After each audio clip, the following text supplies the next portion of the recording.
तो शुरू के कुछ एक दिन पल्लवी जी, तो हमने डिसाइड किया था जितने ह्यूमन इंटरव्यूज हैं, मतलब किसी की माँ के साथ समझिए गैंगरेप हुआ है तो वो मैं पल्लवी, वो सारे ह्यूमन, बच्चों के कत्ल के, घर के परेशानियों के पल्लवी जी कर रही थी। और मैंने सोचा था जो वहाँ का जो लिटरेचर है, पॉलिटिक्स है, एडमिनिस्ट्रेशन है, पुलिस वाले जो DGPs वगैरह हैं, अपने बकाया साहब जो डिविजनल कमिश्नर थे जिसके ऊपर मिठुन चक्रवर्ती का रोल है पूरा, उनके मैं करूँगा। मैंने देखा शुरू के 2-3 दिन पल्लवी और ऐसे आंखों से आंसू ही बह रहे हैं, रो रहे हैं, आंखें सूज जाती थी। तो मैं गाड़ी चलाता था, पैसे थे नहीं हमारे पास, तो मैं ही गाड़ी चलाता था वहाँ अमेरिका में। तो मैंने एक दिन पल्लवी से कहा, देखो ऐसा है, हम लोग फिल्म मेकर्स हैं और हम क्रिएटिव लोग हैं, तुम अगर सब्जेक्ट के साथ इन्वॉल्व हो जाओगी और उनके दुख में तुम भी रोने लगोगी तो ऑब्जेक्टिविटी बचेगी ही नहीं, तो गलत बात है। तो पल्लवी को समझ में आया, पर उसके अगले ही दिन मेरे को इंटरव्यू लेना था और वो एक ऐसे लड़के का था, और ये काफ़ी दिन की बात है, पर तब तक ये चल रहा था कि एक डॉक्यूमेंट्री जैसा कुछ बनाएंगे। और मैंने कहा कुछ नहीं होगा तो चलो अर्बन नक्सलेटर किताब तो लिख ही देंगे। हम इंटरव्यू करने, एक लड़का है जिसका नाम है हिमांशु गंजू, और मैं चाहता हूं आप इस कहानी को 2 मिनट जरा ध्यान से सुने। उससे हम जब मिलने गए, उसकी पहले क्या हुआ बाद में बताऊंगा। और ये लड़का 4 या 5 साल का था जब इसके माता पिता, बड़ा फेमस किस्सा है वो कश्मीर का, प्राणा गंजू जी और उनके हस्बैंड, उनको दोनों को मार डाला गया। माँ को तो खैर बहुत बुरी तरह से करके अंततः काट पीट के जेल में फेंक दिया गया।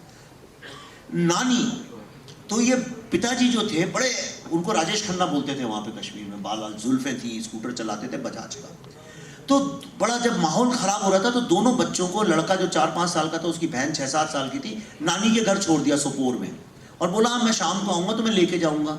शाम हो गई, वो आए नहीं। अगले दिन दोपहर या शाम को उनके जो जिगरी दोस्त थे, जिगरी बोल रहा हूँ मैं आपको, यानी बचपन से जो खेलते खेलते बड़े हुए थे बर्फ में, वो 2 दोस्त आए। और नानी ऊपर फर्स्ट फ्लोर में रहती थी। उनसे बोला कि अरे भाई कहाँ है वो गंजू साहब? तो उन्होंने बोला कल शाम को छोड़ के गए भाई, बोले अभी 2 घंटे में आ रहा हूँ, आए नहीं। तुम उनके दोस्त हो, जाओ पता करो। तो कहने लगा अच्छा एक काम करिए, अगर नहीं आए तो ये बच्चे हमारे को दे दीजिए, दोनों मैं इनको ले जाता हूँ, घर पे कहीं फंस गए होंगे, मैं छोड़ देता हूँ। उन्होंने बोला नहीं हो सकता है कुछ परेशानी हो, कहीं चले गए, बच्चे कहाँ जाएंगे?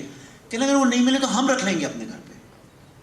नानी ने कुछ सेंस किया, उन्होंने बच्चों को नहीं जाने दिया। उन्होंने कहा नहीं उनको यहीं रहने दो, जब आएंगे गंजू साहब ले जाएंगे। और जब वो निकले तो उन्होंने ऊपर से देखा तो वही स्कूटर जो गंजू साहब का था, ये दोनों दोस्त लेके आए हुए थे। नानी ने तुरंत इन दोनों बच्चों को लिया और लेके वहां से किस तरह से भागी वो एक अलग कहानी है। और वो छोड़ छाड़ के पहुंची जम्मू में, और जम्मू से फिर अंततः पूना। और जो बच्चे छोटे थे वो कहाँ है, पिताजी कहाँ है, माँ पूछा होगा, 1-2 साल तक पूछा होगा, तो उनको उन्होंने बताया कि बेटा वो बहुत अर्जेंसी थी, थाईलैंड चले गए थे और वहां उनका स्कूटर एक्सीडेंट हो गया।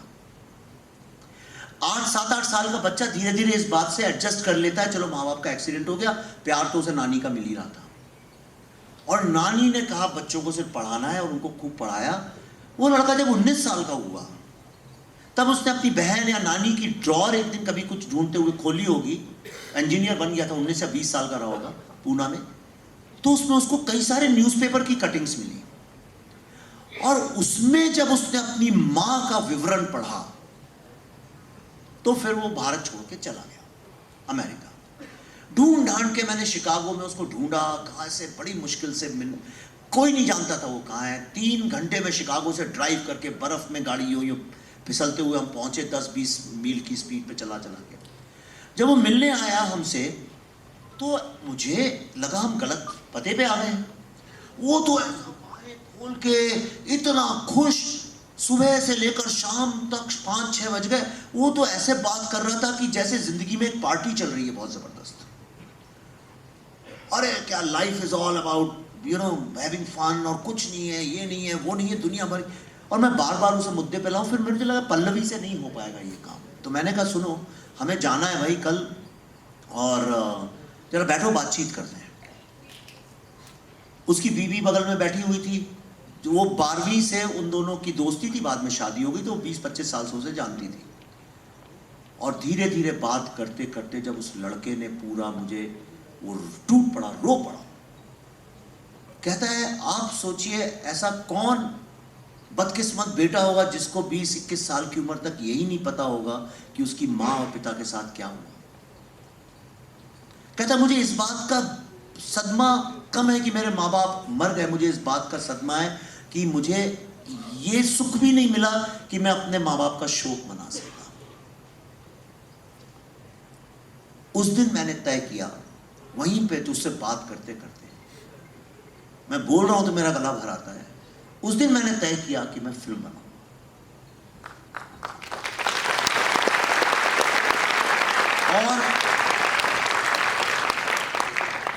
और मैं जो कृष्णा अर्जुन की तरह मैं भी भटक रहा था कि क्या करूंगा, ये क्या सही है क्या गलत।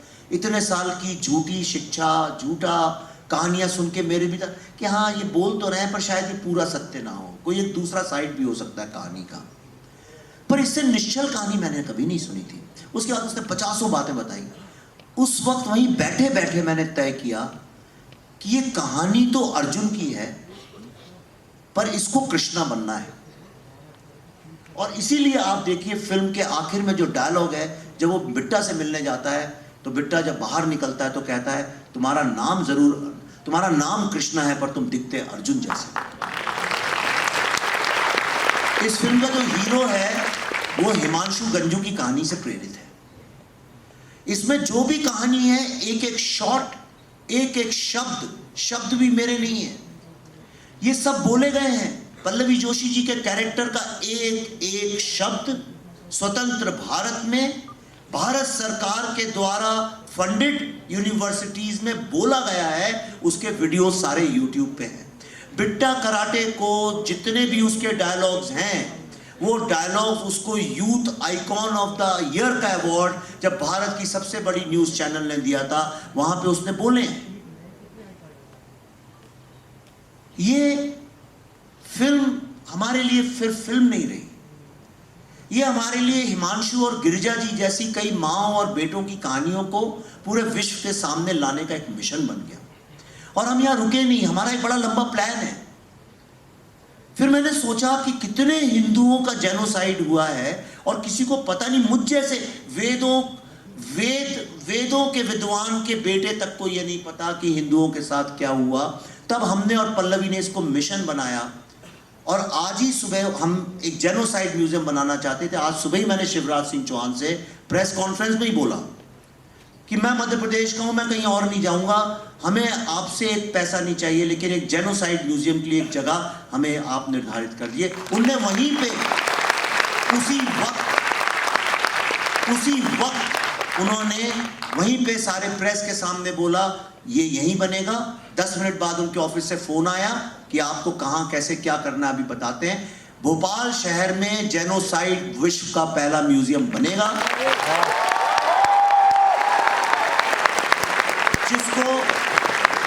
जिसको मैं और पल्लवी जी बना के छोड़ेंगे।